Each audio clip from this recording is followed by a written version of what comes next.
Just gonna make this quick video before I'm about to go to the boxing gym and get the first workout in for the day. Woke up, was 211. Yesterday I was 217, so I dropped like about 6 pounds. And most of it's water, but you still lose, you know what I mean? It's still weight, you know what I mean? It's encouraging. And that's why I think fasting is one of the best ones, is because you see the weight drop. I mean, if you was to do the caloric deficit and all that stuff, you wouldn't see 6 pounds drop on your scale in like probably like a month or something. You know what I mean? And it's not meant for everybody, but you know what I mean? Uh, it was meant for me. You know what I mean, so that's why I'm trying to push that out there to help people that are going through the same stuff. Like all this stuff happened because through pain and stuff. You know what I mean? Going through all the stuff that I went through, it didn't like I didn't come across it at a good time in my life. You know what I mean? It came through actually at the right time in my life. You know what I mean?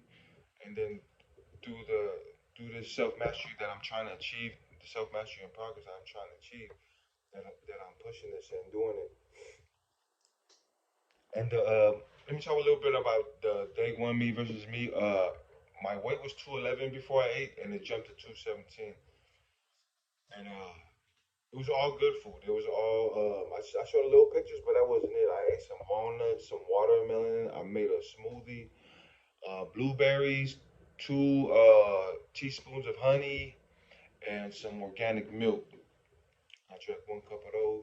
And then eating all that, and then plus I went straight to sleep. So of course the weight was going to be up, and I don't recommend that any of you guys do that. But it's just right now at the point where I'm at, I got to eat as late as possible because if I try to eat like at 4, and I'll eat all the way 4 all the way until I go to sleep. So the only way that this will work, where I only eat 1 meal a day and my calories will be as small as possible, is if I do it, break my fast as late as possible. Right now, the last time I ate was what, Sunday night. So I'm on like, what time is it now? It's around 9. So 24 plus the 9 hours today is the fast. I don't plan on breaking my fast until Thursday, but let's say I don't plan. When you do the long fast in the beginning, it cleans out your body, and then you can be able to get in ketosis. So I that was like an emergency fast because of what I was going through, and I wanted to kill it real quick. But now I'm at the mind frame now. It's where like, okay, now I'm going off of how I feel. Because I still want to lift. You know what I mean? I still want to work out. And then because if you're doing the fast like 6 days, oh, it's going to be hard. I still want to gain my muscle and all that stuff. So I won't eat until I don't feel. If I go to the gym and my workouts are weak as shit, I'm gonna eat.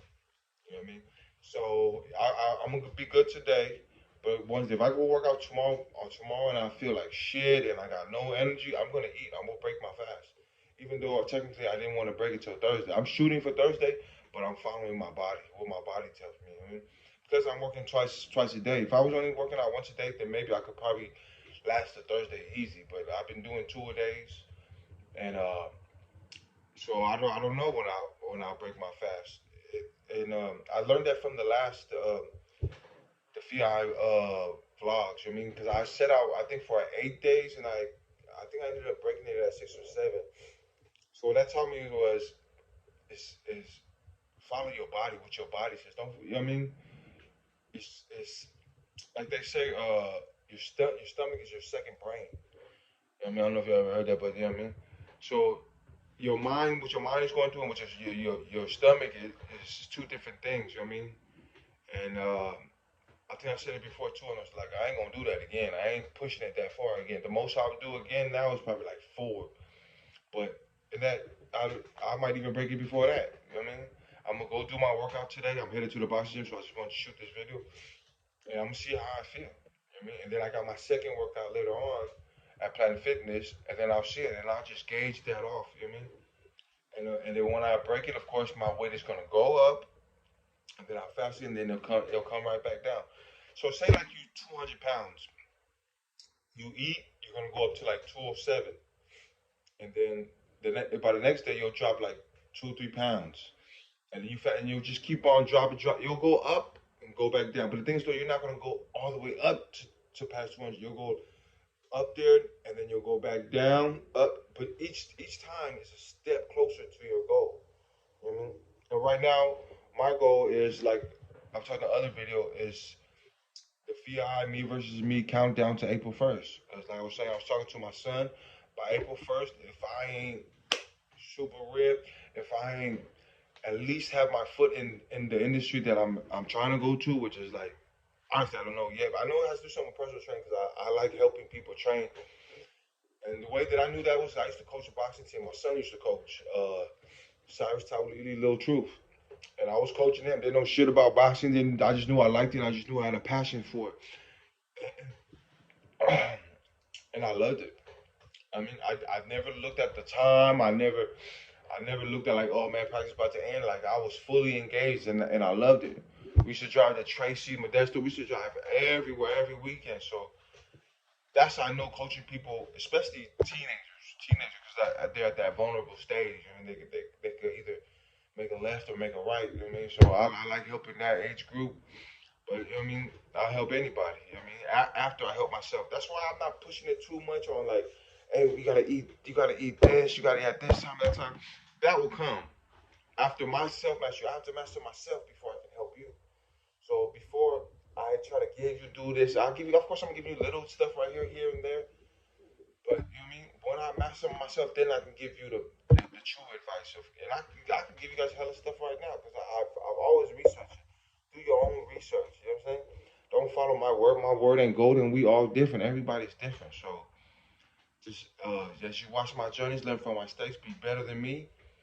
And yeah, I'll make another one after the workout. Tell you how I feel. And then when tomorrow hits, it'll be like by tomorrow morning. By the time I wake up, I should be like around 50 hours fasted, and I'll check my weight. And I don't know if I talked. My goal weight is 185, 190. All depends. You know what I mean? And I'm trying to get my muscle. I ain't trying to be no skinny dude and all that, man. I'm trying to be ripped and swole, but at a functioning level where I can still be athletic. I've been an athlete all my life. You know what I mean? I play ball, do all this stuff. So yeah, I mean, I want to get back to that. And it's crazy because right now my athletic business, like I gotta think about what I do before I do it. Like we go to play basketball, I gotta think about is it worth it? Will I get hurt? You know what I mean? Doing this, jumping, you know what I mean? And that's crazy. That's how you really sound old as shit. Like man, you worried about doing this and this? You gotta think about your injuries first if you're gonna get hurt. So I want to get as swole, not big as fuck, you know what I mean? But still be athletic, still be able to run, jump, do all that. Not be swole as hell and you can't wipe your ass. You know what I mean? Not that. You know what I mean? Functioning like a true athlete. Like the body of the Polynesian man from back in the days, you know what I mean? Don't lift weights, you know what I mean? But he's still toned, all the stuff, still healthy, still can do whatever. Still go swim in the ocean, you know what I mean? All that. So anyway, it's getting kind of late, so let me go get this workout in, and I'll get right back at you. The one decision that changed my family forever is my dad's decision to get sober, and it changed my family forever. I'm talking to you because my dad made that decision, and I've always been so proud of my dad for that. But this is just 2 weeks ago, 3:15 in the morning. I wake up, I'm crying, and I wake Christiana up. I go, babe, someone helped Dad. She went, what, honey? I said, someone helped Dad. She goes, what do you mean? I said, babe, I never thought about this. In my dad's darkest, worst moment of his life, in some coffee shop or some room somewhere, some precious soul helped my dad. And I said, babe, that's not the powerful part. And I have no idea who this person is, but I wonder if they know the difference they made in Max and Bella's, my children's lives, or your life, or the millions of people I've helped. That one decision they made. And she goes, oh my gosh. I said, I never thought about this beautiful human being. Always gave the credit to my dad, but some stranger helped him. And I said, babe, do you know what qualified them to help my dad? Their messed up life. Wow. They were an alcoholic. They were a drug addict. Little did that person know the things they were the most ashamed of, the biggest mistakes of their lives, when they were using drugs and drinking and stealing it. That was qualifying them to change my dad's life. And all of us, we run around carrying these bags of, I'm not qualified because I made this mistake. I had this bankruptcy. This relationship didn't work. I did this thing you don't know about. I'm so ashamed of. That's why you're qualified. That's the thing that qualifies you. Yeah. The humanness in you. You are the only human being with your combination of gifts that you were given, whatever they are, and your experience. And real human beings help real human beings by being vulnerable and transparent, saying, I know where you are. I've messed up worse. Right. I've made great